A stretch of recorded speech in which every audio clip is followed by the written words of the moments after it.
Olá, pessoal. Sejam todos muito bem-vindos e muito bem-vindas ao canal Popularizando o Mundo da Programação, onde a gente está apresentando o mundo do Portugal. Então, a gente está vendo a ferramenta Portugal Studio e agora, pessoal, a gente vai entrar no novo tópico desse conteúdo. A gente vai ver, então, agora as estruturas de repetição. Anteriormente, a gente viu, então, nos vídeos anteriores, né, as estruturas condicionais, né? A gente viu se não se, escolha caso, e agora a gente vai ver de repetição.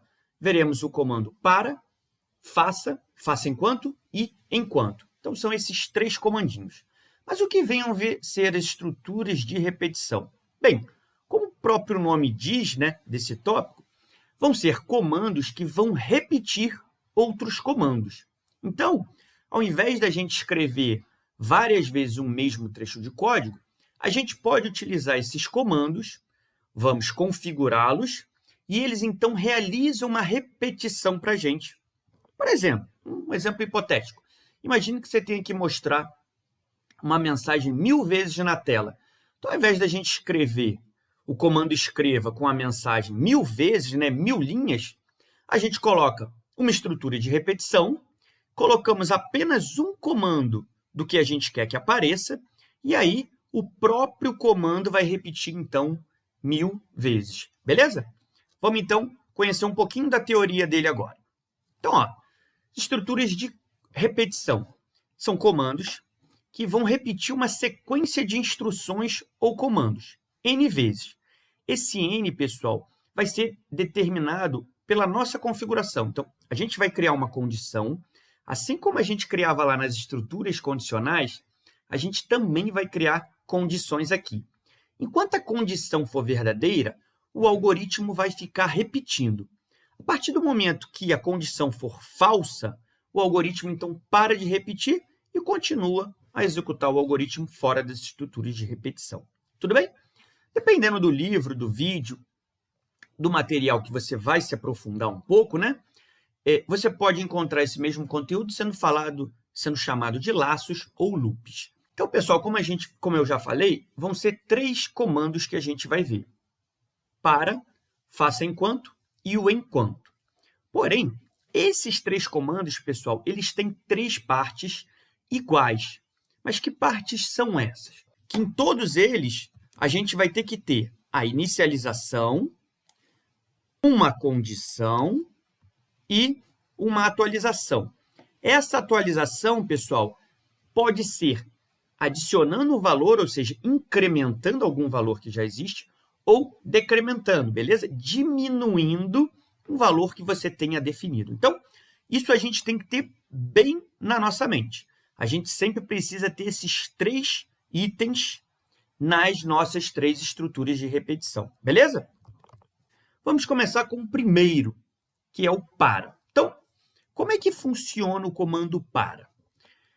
A grosso modo, pessoal, o para ele vai ter uma variável que a gente chama de contador. Então, a gente vai utilizar um contador, que nada mais é do que uma variável de controle, e ele, então, vai ser responsável por realizar as repetições. Então, vamos só observar a sintaxe aqui do comando, pessoal. O que a gente tem no comando, pessoal?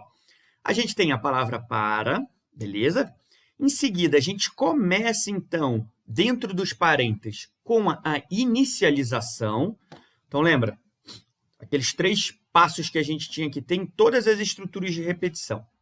Aí, pessoal, a gente vai separar por um ponto e vírgula a inicialização do próximo item, que é a condição. Em seguida, pessoal, a gente fecha novamente ponto e vírgula, e aí a gente vem para o terceiro passo, que é, então, a atualização. Beleza? Então, o próprio comando para já tem na estrutura dele a solicitação dessas três partes. Beleza? Agora a gente vai ver o que cada parte dessa representa. E aí, pessoal, depois do comando, assim que a gente fecha, então, parênteses, a gente tem abertura de chave, fechamento de chave. Beleza? O conteúdo que tiver dentro da abertura e do fechamento de chave vai repetir N vezes. Esse N, então, vai ser definido de acordo com parâmetro de inicialização, condição e atualização. Beleza? Na inicialização, a gente começa inicializando a nossa variável contadora, beleza? Então, se a gente for observar, olha só o que a gente tem aqui. Inteiro, declaração de uma variável, e uma variável. E ele já recebendo um valor, igual a 1. Observe, então, que o i é a nossa variável contadora. É ela, então, que vai ser utilizada na inicialização, na condição e na atualização.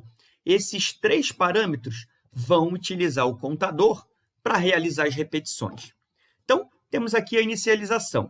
Em seguida, pessoal, temos o ponto e vírgula, beleza? E aí a gente vem para o segundo parâmetro, que é a condição.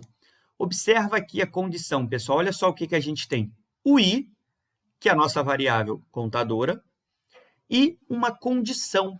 Lembra, igual lá nas estruturas condicionais, onde a gente tinha uma variável, um operador relacional e um valor ou outra variável. O que a gente tem aqui? Ó? I menor ou igual a 10. O que isso representa, pessoal? Enquanto o i for menor ou igual a 10, eu vou ficar repetindo. Então, aqui a gente já tem um exemplo que, dependendo da atualização, esse comando aqui ele vai repetir até o número 10, beleza? Então, se ele for atualizando de 1 em 1, ele vai repetir 10 vezes. Ou seja, o conteúdo que tiver dentro da chave vai aparecer 10 vezes na tela. E aí, pessoal, novamente, nós temos fechamento, né? Com ponto e vírgula, fechamento, então, da condição ali, né? Daquele parâmetro. E a gente entra, então, no último parâmetro, no último item, que é a atualização. Então, repare que aqui na atualização, o que a gente tem? O i também, que é o nosso contador, beleza? Repare que ele aparece nas 3 partes do comando para. E a gente tem o i++. I++, pessoal, é a mesma coisa que a gente escreve, ó, i é igual ao i mais 1. Ou seja, a gente está indo lá na variável, pegando o valor do i e somando mais 1. Então, o mais ele faz isso. É uma forma simplificada da gente escrever i igual a i mais 1. Beleza? Então, dessa forma, pessoal, a gente tem a nossa estrutura de repetição, né, o nosso comando para, criado com a inicialização, condição e atualização. Vamos lá para o Portugal Studio Web agora, ou Portugal Web Studio, onde a gente, então, vai escrever esse trechinho de código para a gente ver ele funcionando.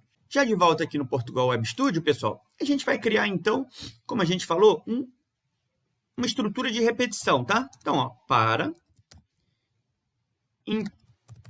inteiro i igual a 0, tá bom? Opa, i igual a 1, para facilitar nesse momento. I menor ou igual a 10 e mais. Beleza? Colocamos, então, a estrutura de repetição, o comando para. Pessoal, o que a gente escrever aqui dentro, então, né, do par de chaves, ele vai repetir, nesse caso aqui, 10 vezes, porque a gente começa do 1, menor ou igual a 10, e ele soma de 1 em 1. Então, ele vai 1, 2, 3, até chegar no 10. Beleza?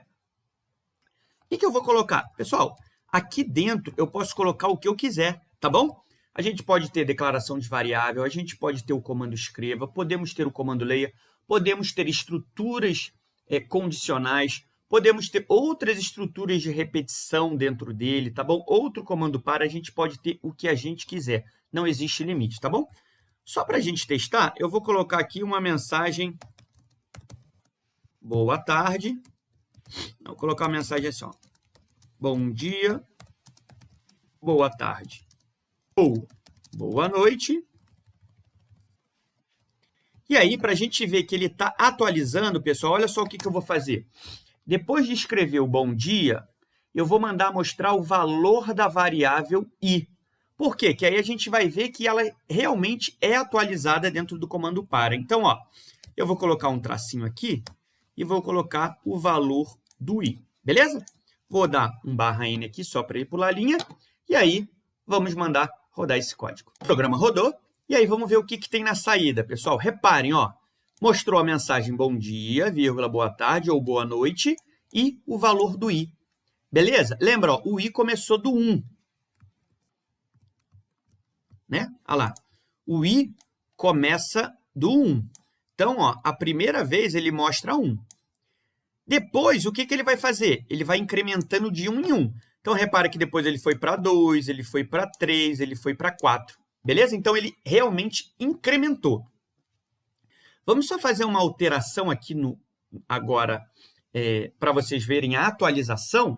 Vamos colocar para ele de 2 em 2, para a gente ver a saída. Se ele vai continuar 1, 2 ou 3, ou ele vai mudar. Então, aqui, ó, na atualização, eu vou escrever I é igual a I mais 2, por exemplo, tá bom? Só uma observação, pessoal. O I++, ele só serve para 1. Se eu quiser somar 2, 3, 5, eu tenho que fazer, então, de forma completa. I igual a I mais 2, nesse caso, tá bom? Vamos mandar rodar novamente. E aí a gente vê o que ele vai mostrar na saída. Então, ó, observe que a saída foi alterada lá.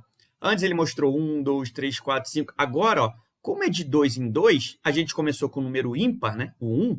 Repare que ele vai, ó, 1, 3, 5, 7, 9. Beleza? Por que ele parou no 9, pessoal? Vamos só lembrar aqui o nosso trecho de código. A nossa condição diz que o I tem que repetir enquanto o I for menor ou igual a 10. Vamos só fazer o teste de mesa aqui para a gente tentar entender o que ele fez desde o início. Ó, quando a gente começa a executar uma estrutura de repetição, olha só o que acontece. Na primeira parte, pessoal, ele vai executar... pessoal, a inicialização. Beleza? Inicializou. Então, no caso, lá na memória, o que a gente ia ter agora? I igual a 1. Beleza? E aí, o que ele faz, pessoal? Na primeira vez, ele também vai fazer em seguida a condição, que nesse caso, I menor ou igual a 10. I é menor ou igual a 10? Nesse caso, o I está como 1. Beleza? Aqui, ó. O I está aqui, ó. Está como 1. É menor ou igual a 10. Então, ele vai entrar e vai executar pelo menos uma vez. Beleza? Assim que ele encontrar, pessoal, o fechamento da chave aqui, ele sabe que ele acabou aquela repetição. E aí, o que ele faz quando ele fecha o comando para? Ele vai fazer, pessoal, a atualização. Então, nesse caso, o I, que era 1, vai ser mais 2. Então, vai ser I é igual a 3. Então, repara que o I já não é mais 1, ele agora é 3. E aí, depois dele atualizar, pessoal, ele vai fazer aí a condição. Então, ele vai fazer de novo. I menor ou igual a 10, ou seja, 3 é menor ou igual a 10? Verdadeiro. O que eu faço? Executo novamente. Então, ó, veja, ó, ele mostrou o 1, mostrou o 3. Chegou de novo no fechamento, o que ele vai fazer? Então, lembrando, a inicialização ele só faz da primeira vez que ele chegou no comando. Inicialização e condição. Fechei o comando, vou fazer atualização e condição. Beleza? O I é igual a 3. O que ele vai fazer? 3 mais 2, o I passou a ser 5. Beleza? Então, ó, mostrou na tela 5. Cheguei de novo no fechamento. O que eu vou fazer? Somar mais 2. De 5, ele vai para 7. Então, foi para 7. Mostrou novamente. Cheguei no fechamento. Faço de novo a atualização e condição. A atualização, 7 mais 2, 9. Mostro na tela o 9 também. 9 é menor ou igual a 10? Sim. Atualizo, repito, né? Mostro o 9. Cheguei no final do 9. Atualizo. 9 mais 2, 9 vai para 11. Agora eu vou fazer a condição. 11 é menor ou igual a 10? Não. Então, eu não repito. Então, observa que o 11, né, que ele deveria mostrar aqui por conta do I, ele não mostra aqui, beleza? Ele para no 9. Por quê? Porque o 11 já está fora do range da condição que a gente criou, beleza? Então, pessoal, basicamente era isso. Essa é a estrutura de repetição para.